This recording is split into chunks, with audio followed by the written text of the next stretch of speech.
and then I got to entertain tonight, which I got to rest up for that. I have the people that takes energy to people. All right. Let's see. I think we're good. Everything's good. Good morning, ladies and gentlemen, and welcome to the Hardwood Nation podcast with your boy CL Anthony and my main man Bryce Ward, who's apparently growing in a mustache. What's up, Bryce? Oh, not much. Just enjoying life, man. Just taking it a day at a time. I understand that. So this is what we're going to talk about today. Something that should be near and dear to your heart. In Hmm. 2 days, your franchise, your city, the Orlando Magic, are going to retire their first jersey, and it's going to be none other than Shaquille O'Neal on a nationally televised game. So first, how excited are you that the Magic are going to be featured on national TV on TNT? Um, well, it's one of those things where it's like too little, too late, in my opinion.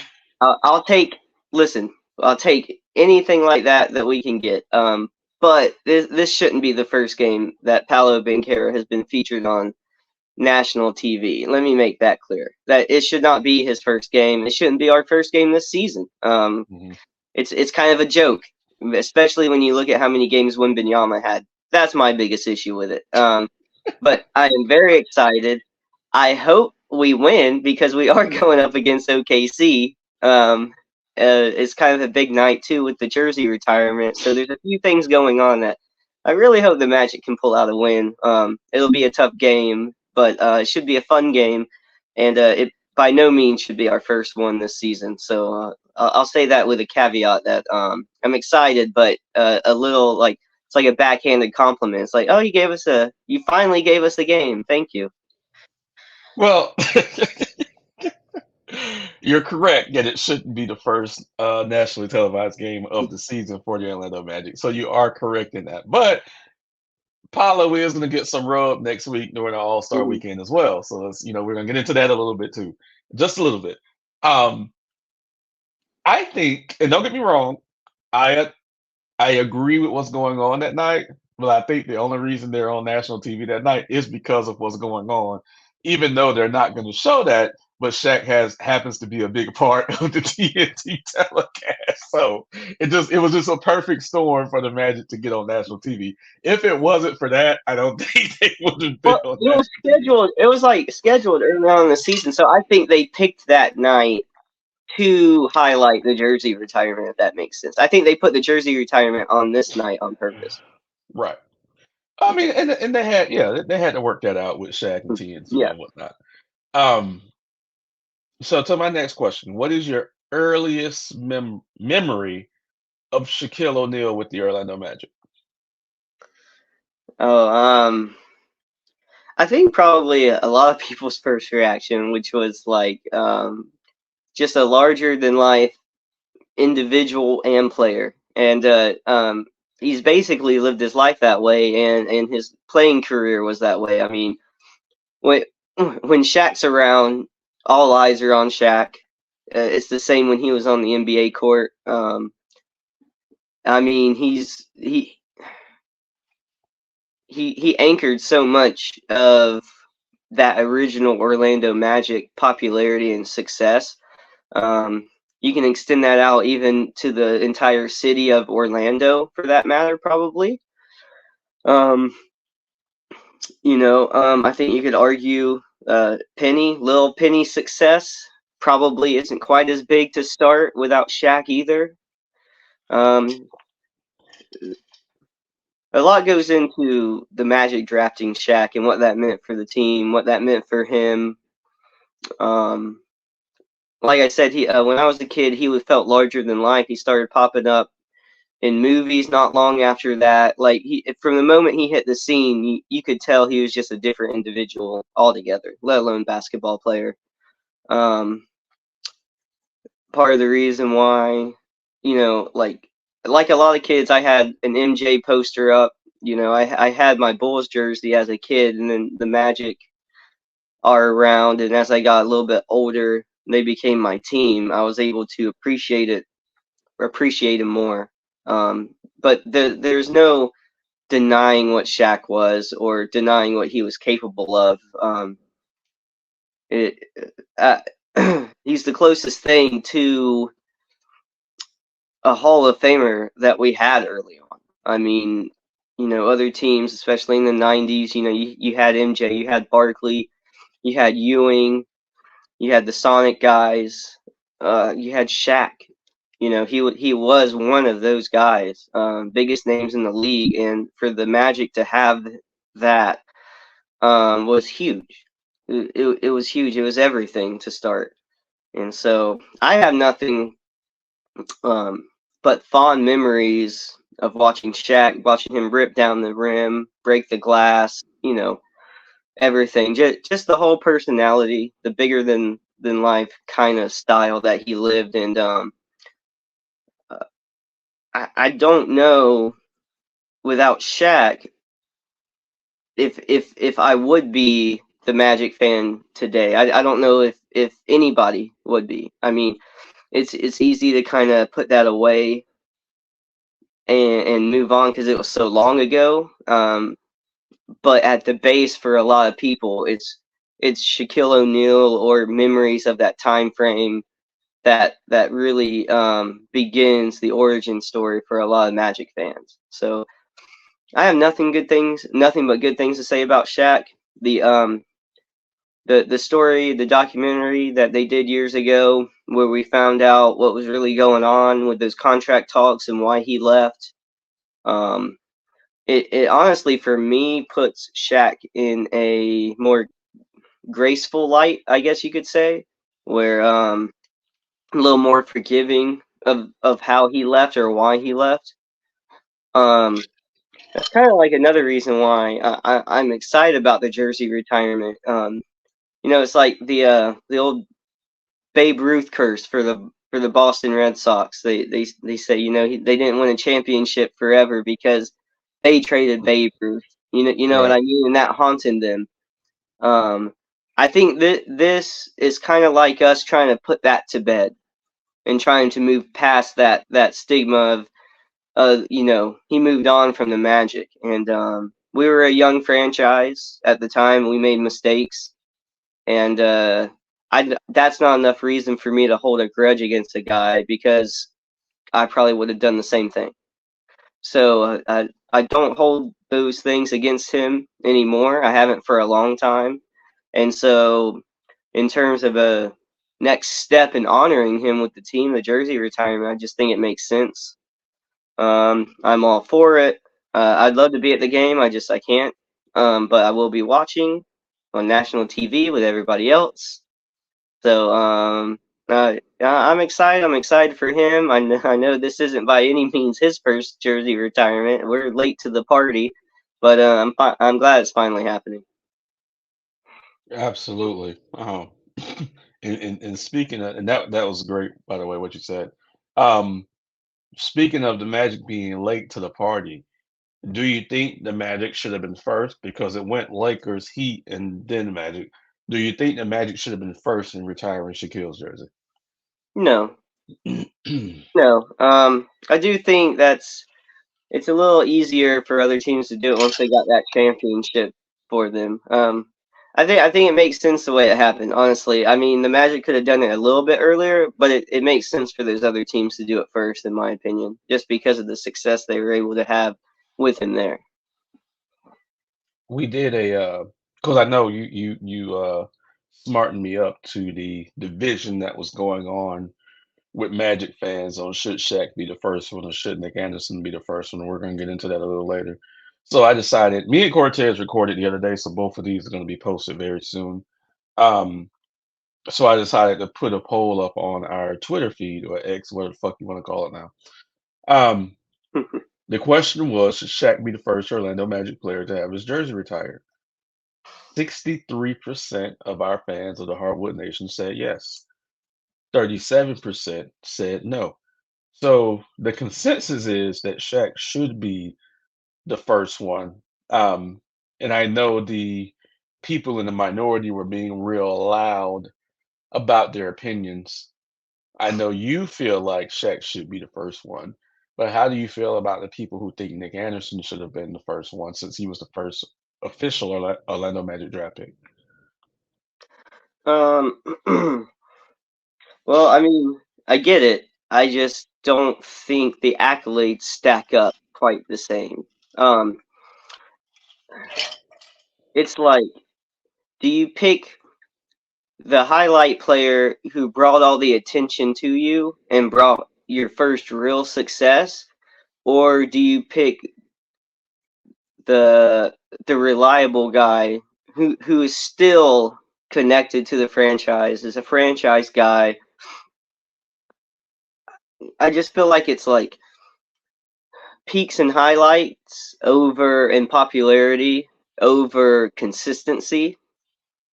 And I think, unfortunately, for like this kind of situation, that you go with the peaks and the highlights and the popularity kind of Hmm. aspect of it compared to who's just been there the longest. Not that he shouldn't get his jersey retired. I just there's so many people around the world that anything that the only thing they associate with the Orlando Magic besides the pinstripes is Shaq. He's Right. probably the first thing people around the world associated with the Magic. Not just here, not just in basketball, around the world. He's just too big. I mean, it's Shaq. He's larger than life. I've said it like countless times already on the podcast. He's too big to ignore. He brought all the original success. Like I said, the I don't think Penny's as big. The Magic success doesn't start as early, even though I mean we still don't have a championship by any means. Don't get me wrong, but we have even less than what we do now without Shaq. That's the beginning. I know I know he's not the first draft pick, but he's the first star player that we had that really helped elevate the whole team, not just himself as well. So I get the argument for the other guy. It's a loyalty thing, and I get it. There's nothing wrong with it. I just don't. I wouldn't have picked him for the first. That's all. And I don't even have the problem with the argument. It's just a difference of opinion and how we're looking at the situation. Understandable. The Magic made the right choice by picking Shaquille O'Neal to be their first jersey to officially be retired in the franchise. I don't even think Nick Anderson should be second. I think that goes to Dwight Howard. Um, I would actually put Nick Anderson third on the list and then followed by Tracy McGrady. But that's neither here nor there. I want to show you something because I mentioned this to Cortez on our other podcast the other day. My first memory of Shaq was due to my grandmother selling Avon, and for some odd reason, my mother bought this VHS tape. Okay, um, I was a Phoenix Suns fan, but I guess since Shaq was close to home, she bought me this, and this was in 1992. I actually just Googled it, and I want you to see this. Okay, I really want you to see this. One second here. So, with the magic of the internet, oh well, that's not what I wanted to show. Hold on one second. TDs, people, TDs. With the magic of the internet, go to the right one. There it is. Yeah, don't put something on the screen you're not supposed to. Sir, I don't know what you're implying, but I am a saint, okay? I don't know if you saw my profile on christianmingle.com, but I am a saint, okay? So, with I don't that have an said, account. You'll have to forgive me. dude, you should join Christian Mingle, okay? It's where you I'm can meet God. married, you piece of It's, shit. it's, where, it's where you can meet God's match for you, okay? So, with that shameless plug for Christian Mingle. With that said, this VHS was my first introduction to Shaquille O'Neal. I didn't have cable. I didn't have the league pass, so the only basketball I saw was Sunday afternoons after the Christmas Day games. Okay, and yeah, this was it. Is this big enough for you? They did this. They chronicled Shaq from his journey from college into him being drafted by the Orlando Magic. So this was my first introduction into Shaq. This is how I knew, okay, this kid could be a real deal as far as an athlete. Okay, very early in my NBA coverage career. Now, I will say this about Shaq. The game that he brought down the basket against the Phoenix Suns, I watched. I was watching that game. And I was like, wow, I had never seen that before that he brought down a fucking. I was like, what is this? He was a freak of nature. And he wasn't at his heaviest then. He was just so powerful that he brought down the whole fucking basket. And they had to replace it. Mid game. Like it was ridiculous. Um so yeah, this is my first memory. And this look at those colors. It just screams Mhm. 90s at you. But this is Mhm. my first memory of Shaquille O'Neal. Um, of course, I'm a Heat fan. Everyone knows that. But outside of the Miami Heat, the team I've watched the most has been the Orlando Magic. So I saw the Orlando Magic heyday with Shaquille O'Neal, which gave me confidence that when the Heat did get him, I was like, okay, they're going to win a championship, which they eventually did. Um, I want to say this. I don't remember how old you were on the day that it happened when Shaq left Orlando. I know you know the story. So me and Cortez had a very good conversation. Like I say, all you guys are going to see that soon. And I asked Cortez, I said, hey, you know the true story of what happened. Why are you still holding this grudge? So just to put it in perspective, Bryce and Cortez and my best friend Gerald are three of the biggest Magic fans I know. Two of them are going to be at the game. One is actually going to stay for the jersey retirement, and Cortez will not. He absolutely refuses. So I asked him about this, and he said, and he's told me this before, and I had forgot about it because it happened on his birthday when Shaq left Orlando. And He his took it father, personally. he took it personal, and his father happens to be a Lakers fan. Mhm. And his Mhm. father asked him on that day, well, told him, well, you have a choice.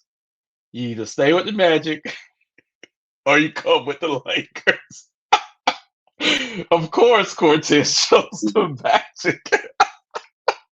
So that's why it burns into his soul to this day that Shaquille O'Neal left the Magic, even though it wasn't his fault, which we found out later on. Okay. So it's hilarious to see him talk about it. It is hilarious. He felt strong about it for like 30 years. Yeah. And then him winning the championships with LA, and then in Miami made it worse for him. Okay, because he even talked about that too, how it just made him how it just made it worse. He said he'll never like the Lakers and never like the Heat because Shaq won championships there. So, what was your earliest memory of Shaquille leaving that franchise? Because it took years for that franchise to recover from that.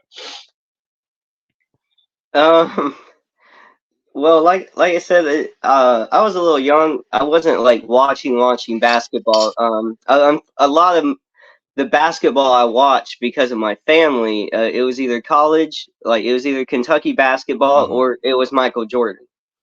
My family here didn't have any association or connection with Orlando Magic basketball. I mean, it's still new, Right. technically, it was still fairly new. So, and they didn't really, I didn't really have anybody around me really watching NBA unless it was Michael Jordan, right? And that's a lot of people that weren't real, like, didn't have real teams that they rooted for. So it's not all that crazy, but like, really, it was Shaq being in movies and stuff, right? Like, Hmm. that was one of the things that came out. I remember being a kid and, I know there's like a Mandela effect conspiracy theory about these movies, but there's one of them where I think it's Shazam, or it could be the other one where he plays the genie. You know what I Yeah, it mean? was Shazam. Yeah, Okay, I always get the name mixed up Kazam or because there's, something. Yeah, it was yeah, Kazam or something.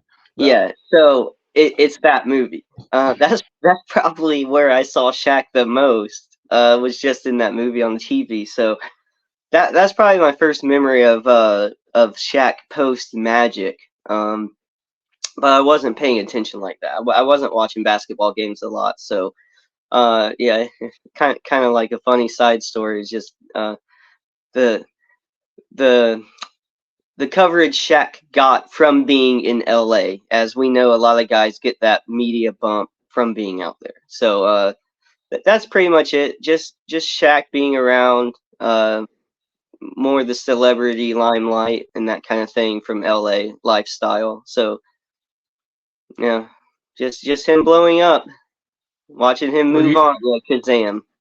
were you the little white kid looking Shazam up was at the Shaq? Sinbad one. Shazam was the Sinbad one, I think. Hmm. Were you the little white kid looking up at him in this? Everybody's the white kid looking up at him in life. What are you talking about? That's all of society. I had a teacher, great, great teacher, Mr. Rising, great teacher. Um, this dude was like 6'2" or 6'3", right? He funny guy. Don't know if the story was true or not, but the way he told it was hilarious. So apparently he was in Orlando one night, and he said, remember he's 6'2" or 6'3". Generally, that's big amongst us mortals, Hmm. average mortals. That's big. That's huge. He said one night he was in a restaurant in Orlando and Shaquille O'Neal happened to walk by him. And he said it was the first time in his life that another man cast a shadow on him because Shaq was so big Hmm. at 7'1". And it was just hilarious to hear someone that tall saying that Shaq cast a shadow on them. And I'm like 5'7", okay? Um, so that's always a On story a that good I day. On a good day. fuck you, bitch. My license plate says 5'7", and no matter what, I will always be taller than you. And I'm not gonna say how tall you are, but I would You always be measure like taller than the you. NBA, you give yourself a few inches. I'll say that. Hey. Charles Barkley was actually 6'4" versus 6'6". Let me just say that. So, Mm. no, Shaq hit that city like a hurricane, brought all eyes to Orlando for the first time. No disrespect to Nick Anderson. No one gave a fuck about the Orlando Magic until Shaquille O'Neal got there. Um, I think had that team stayed together, and I'm speaking of Shaq, Penny, Horace Grant, Nick Anderson, and Dennis Scott. Had that team stayed together, they would have won the championship. They would have been the first team. They did technically beat the Bulls in the 1995 playoffs, but Michael had just came back. They would have been the first team to defeat the Chicago Bulls, I believe, at full strength. It had they stayed together. That team was stacked. They never lost at home in the For O me, Arena. that's the thing that hurts the most in Mhm. hindsight about Shaq leaving is that we didn't really get that chance again until Yeah, '08 to go back. yeah. And Shaq had success in LA. He had success in Miami. It just feels like we gave away Mhm. that opportunity. And considering the peaks and valleys the Magic have went through since, a lot of that could have been avoided with one championship. Yeah. And it outside of that '08 team, the best shot was when we had Shaq. And he went on to prove it with other teams. We didn't have a Kobe. We didn't have a Dwayne Wade, but we had what we needed we had what we needed on that team that he left. We had enough with a couple more years. So it just it's like a shoulda, woulda, coulda kind of thing. So when I look back, I just think of that was probably our best shot to win a championship, and so that's what hurts. Is like we let that walk right out the door. That just reminds me of something that Cortez said because I know you haven't seen the conversation yet. It's fantastic conversation. His hatred runs so deep for Shaq that he even mentioned that the 2008 finals was better because they got one game where Shaq got zero games. He was like, at least that team got one win. I was like, God damn. Funny story. My I got to go to the one finals game that we won Mm. that year. Oh, good. Yeah. It was a nice experience. I didn't know it was going to be the only game that they got, but Right. it was glad. I was happy to be there. Yeah. And that was still at the arena. I bet you that place was rocking. It was smaller than this the monstrosity of Mhm. arena that you guys have now. It was just a more intimate feel. It was. Um, God, and I know it was hot in there. I don't So think I the mentioned that Amway to you. opened up till like the next season or the next season after that. It was like brand new because it came on the heels of the Mhm. Dwight's time on the team. He was It still was here when they opened the arena. it was 2010 Yeah. when they did that way. And the only reason I remember that because the Heat made a funny joke about it. That's the only reason I remember that. So I know that you were okay should it have been the White Howard pick first over Shaq. You would have been okay with either one. You could understand it either way. I And would have when I argued mentioned for Shaq, but I wouldn't have been as torn on it as if it would have been, like Dennis Scott, right? Like right, it's a little closer to, who should be first, the Dwight Howard argument, technically, yeah. so I brought that up at the end of our podcast with Cortez, and he got tickled, and he was like, "Oh yeah, they should have did that because it would have been chaos." And I Dude, was that's like, "That's what all Bryce was Shaq saying." would be talking about. That's all Shaq. Shaq would rip Dwight Howard again. Well, Dwight I mean, Howard's in another country, and Shaq would have ripped him again. we know Dwight's doing some ripping in another country, but that's neither here nor there. Um, I had to get it in there. I had to get it in there. Well, Cortez actually loved that take because I did mention that to you because since you couldn't be on that day, so I mentioned that to him, and he loved it. He was like, "Oh man, they should have did that." No, we talked about Yeah. it off air one day. It's like technically, if you take the reasoning that Shaq's out there, besides being like the first big star, if you're talking Mhm. about length with the team, success, and the popularity that he brought the team, the spotlight he brought the team, there isn't another answer besides Dwight. And if you add in longevity, then you can start getting into the argument of why he should have been the first choice over Shaq.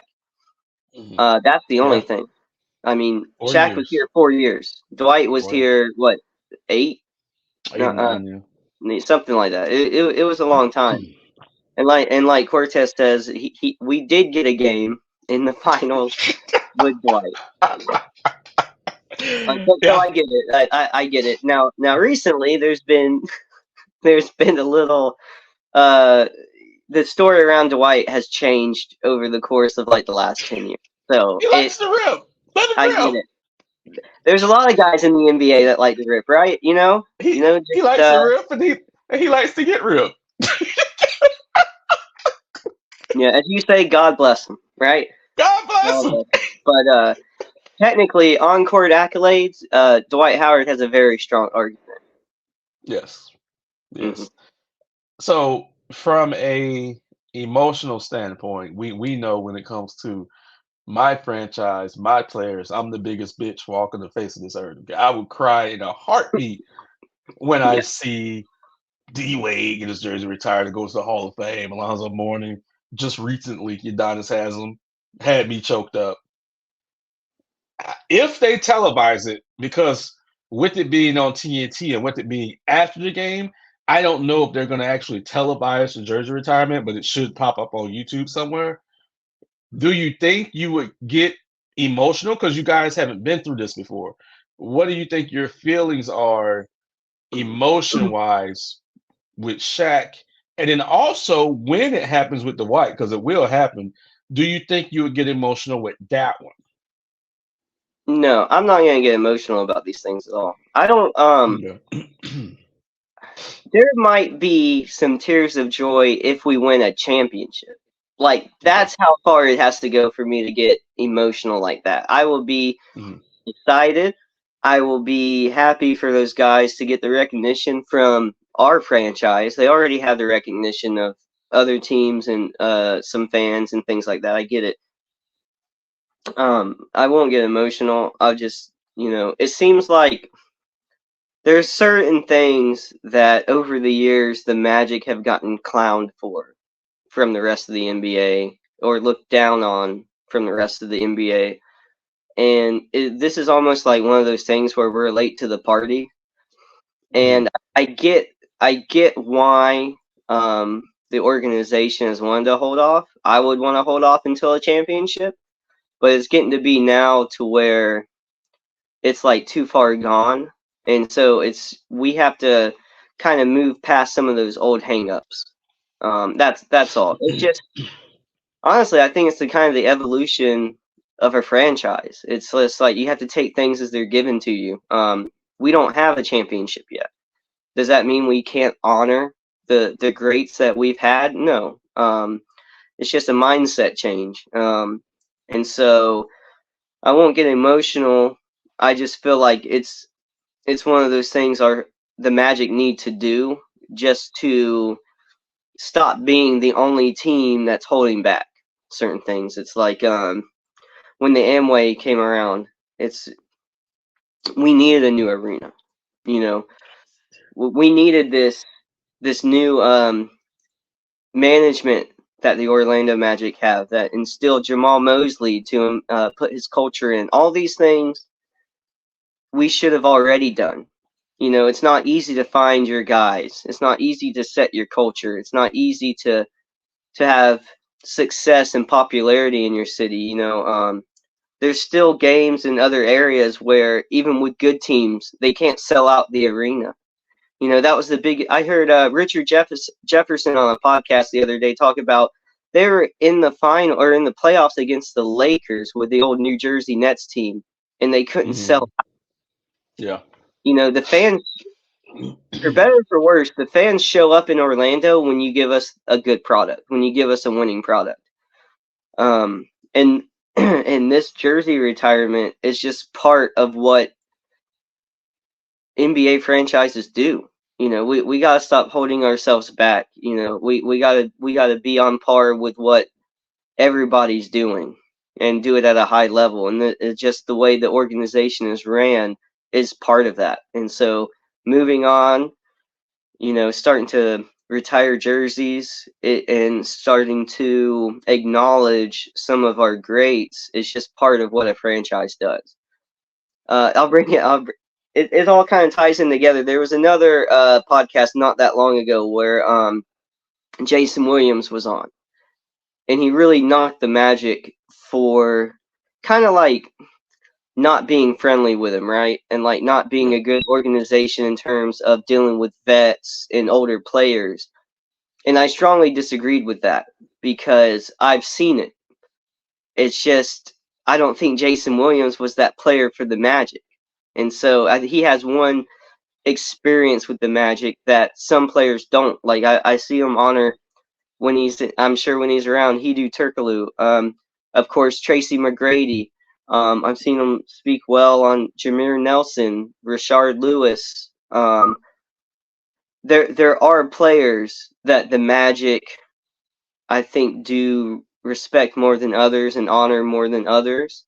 And I think this is just a part of trying to change the image of what people outside the Magic fan base are looking at compared to what we know is really going on if you're paying attention all the time. And so I think it's a step in the right direction of kind of changing the image nationally of what the Magic have going on, because up until recently it's been an idea that we're a loser. We're like a losing organization, which for being as young as we are, we've had our success. We don't have a championship yet, but we've had success, and it's easy to forget when it's been a while. But I think they're just trying to change the image of how people look at the Magic, and I think they're trending in the right direction. I think this jersey retirement is a sign that they're going in the right direction, and in a few years, I think the overall opinion of what the Magic are is going to be drastically different than what it was 5 or 6 years ago. And so, with that being said, I can't really argue with what they have going on right now, and their choices to both like bolster their look on their opinion on others around the league, the way they honor players, the way they even when it comes to the facilities they have. Like everything is top shelf now. Everything they're doing just is the right thing to do, and it's trending in the right direction. So I'm happy with everything that the Magic's doing right now, and this Shaq jersey retirement is a part of that.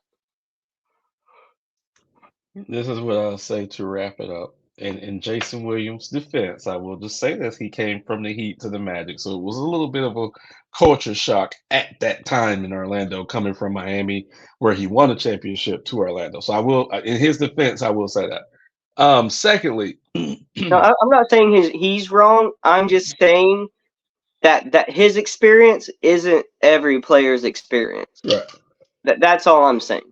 Like I'm not disagreeing with him. I'm just saying I think he's overvaluing the way that he thinks they should look at him compared to some of the other guys who were actually there for a while and did make an impact. That's all. Right.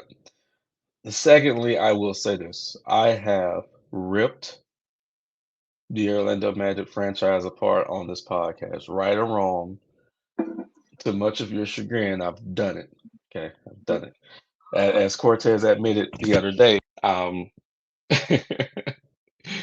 in a funny way, he's tired of being a little brother, but he's okay with being the little brother. Um, Alex Martins, I've ripped the CEO of the Orlando. I've ripped him for years. Yeah, The we've had past, lots the, of pa- conversations about Alex Martin. the past couple of years, he's kind of disappeared within the shadows and let the players take the forefront, where before it wasn't like that. Okay. So when Alex came out and said, hey, by the year 2030, this team is going to win an NBA championship, I ripped them apart. I laughed at them. I didn't believe it. I will tell you this: I'm starting to think that he was right. And I'm not pandering. I'm not sucking dick. I'm not, from what I'm seeing right now, I'm starting to think, even last night, they won a close game against Chicago, went to overtime, they were able to pull it out. Even like now, I'm starting to see it, and it's working, and it's beautiful to see a young team come into their own and have confidence, especially knowing that they can win tough games when they're young, knowing that they're buying into the coach, which at first everyone had questions about. But now we see, okay, it's working. It just took a little while for people to see it, but now it's working. So I do believe the Orlando Magic will win the championship by 2030. I'm only going to say that one time. You would never hear me say it again. So enjoy it. Screenshot this. Do whatever. I believe is going to happen by 2030. I'll say this. I think we're finally back on the right path towards success, and I like what this team is doing, even compared to the success we had with Dwight. Um, but it's so hard to win a championship, both I mean, from freak accidents like your best player blowing his knee out or something. You know what I mean? Like it's so hard to win a championship that I don't want to put a time frame on that because I don't want to let myself down.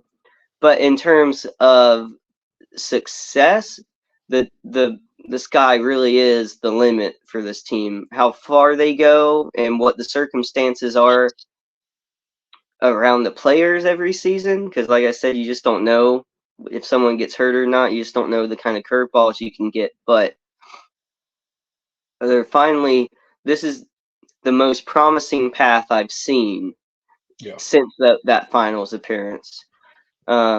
So both in terms of management to coaching to the types of players that we have. It all seems like it's like the compass is pointing north. Yeah. They're young. They're one of the youngest teams in the NBA with two of the brightest stars in the NBA right now. Franz is, 1B to Paolo's 1A, All Star Paolo Banchero in the second year, who's it still blows me away. I don't know if it's because of the style that he plays. It's kind of like a throwback to the early Carmelo, LeBron James days, like this really big forward compared to the fast-paced shooting threes, running around screens that Steph Curry has gotten everybody excited for. I don't know what it is. You know, he's not a 7'4" freak who's got everybody excited. Like, I don't know what it is, but the lack of attention from the NBA outside of coaches always give their love to Paolo after games. Coaches don't miss it. Coaches know what he is. But outside of that, the attention or lack thereof that Paolo gets is so disrespectful to me. I kind of hope I hope they keep it coming some for the sake of Paolo takes it personally, and Paolo sets high goals for himself. And so far, he's delivered on everything, and the poise that he's already showing. As long as the Magic have learned their lesson about how to deal with stars, I mean, you always hear, "Oh, well, we'll see if they pay him." Paying people hasn't been the issue ever since Dwight, if you noticed. Or not Dwight, but Shaq.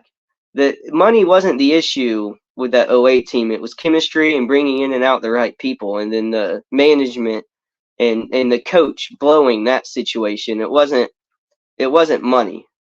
So it's kind of like the franchise has learned through trial and error over the years the right and wrong way to deal with these things, and I just don't see them making the same mistakes twice. So the pitfalls that the team has had in the past with stars, I'll be surprised if we repeat those same mistakes with Paolo and Franz. Not to say we can't make other mistakes, but I don't think we're gonna see the same errors made this time around. All right. Well, that's going to be it for this week's episode of the Hardwood Nation podcast.